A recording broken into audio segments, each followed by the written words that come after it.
காந்தி எதிர்க்கட்சி தலைவர் பாஜக அரசுக்கு கடிவாளமா அப்படிங்கிறத பற்றி பார்க்க போகிறோம்.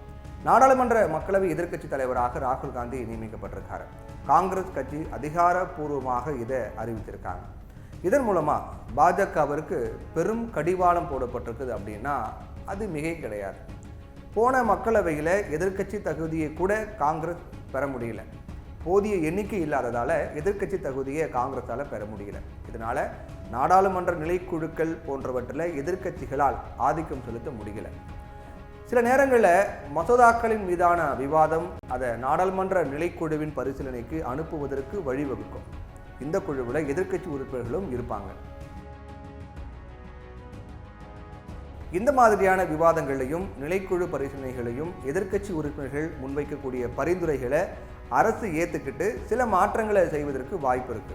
அதனால ஆளும் கட்சி எவ்வளவு வலுவாக இருந்தாலும் சட்டங்கள் நிறைவேற்றப்படுவதில் எதிர்க்கட்சி உறுப்பினர்களும் முக்கிய பங்காற்ற முடியும்.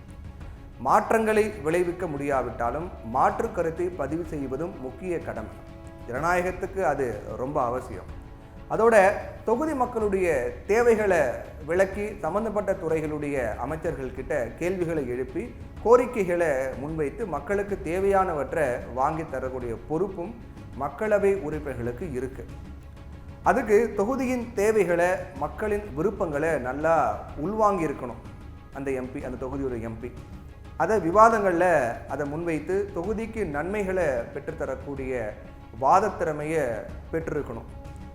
அவையை ஸ்தம்பிக்க செய்யும் அளவுக்கு எதிர்க்கட்சிகள் செயல்பட்டால் அரசு நிச்சயமாக அவர்களோடு சமரசம் பேசி தான் ஒருமித்த முடிவை எடுக்க முடியும் அப்படிங்கிற நிலையும் இருக்கு.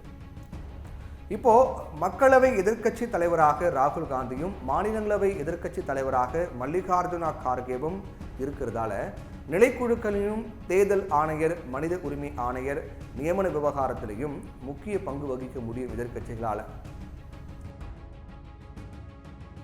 நடந்து முடிந்த மக்களவை தேர்தல் முடிவுகளால் காங்கிரஸ் கட்சி உற்சாகத்தில் இருக்காங்க. ஜெயிக்க முடியாவிட்டாலும் கடந்த முறை இல்லாமல் இந்த முறை 99 இடங்களை காங்கிரஸ் மட்டுமே கைப்பற்றிருக்காங்க. அது மிகப்பெரிய ஒரு உத்வேகத்தை காங்கிரஸ் கொடுத்துருக்கு. உற்சாகமாக இருக்காங்க.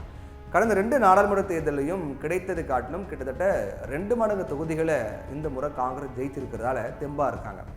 போன 2 முறைகளுக்கும் மாறாக இந்த முறை தான் காங்கிரஸ் கட்சி எதிர்க்கட்சி தலைவர் பெறுவதற்கான அந்த அளவுக்கான உறுப்பினர்களை மக்களவையில் ஜெயிச்சிருக்காங்க.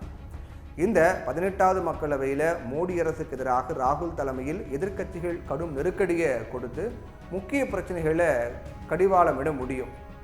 ராகுல் காந்தியை பொறுத்த வரைக்கும் வயநாடு தொகுதியை ராஜினாமா செஞ்சுட்டு ரேபரேலியை தக்க வச்சு கொண்டதன் மூலமாக வட மாநிலங்களையும் தீவிர அரசியலை நடத்த தொடங்கிட்டார் அப்படின்னு காங்கிரஸார் சொல்கிறாங்க. ராகுல் காந்தி 2022-23 மேற்கொண்ட இந்திய ஒற்றுமை நியாய யாத்திரை கட்சிக்கும் ராகுல் காந்திக்கும் ஒரு நல்ல பேரை வாங்கி கொடுத்துருக்கு. கன்னியாகுமரியில் இருந்து காஷ்மீர் வரையிலான இந்த பயணம் மக்கள் மத்தியில் அதிகம் பேசப்பட்டது. அதே போல் 2வதாக மணிப்பூரில் இருந்து நியாய யாத்திரை தொடங்கினார். அதனுடைய வீச்சை தேர்தல் முடிவுகளில் பார்க்க முடிஞ்சுது. அதனால் இனிமே மோடி அரசால் கடந்த முறையை போல தங்கள் விருப்பம் போல அவையை நடத்தவோ அல்லது மசோதாக்களை நிறைவேற்றவோ வாய்ப்பே கிடையாது அப்படிங்கிறதையே ராகுல் காந்தியினுடைய எதிர்க்கட்சி தலைவராக ஆக்கப்பட்டிருப்பதன் மூலமாக எடுத்து காட்டுது.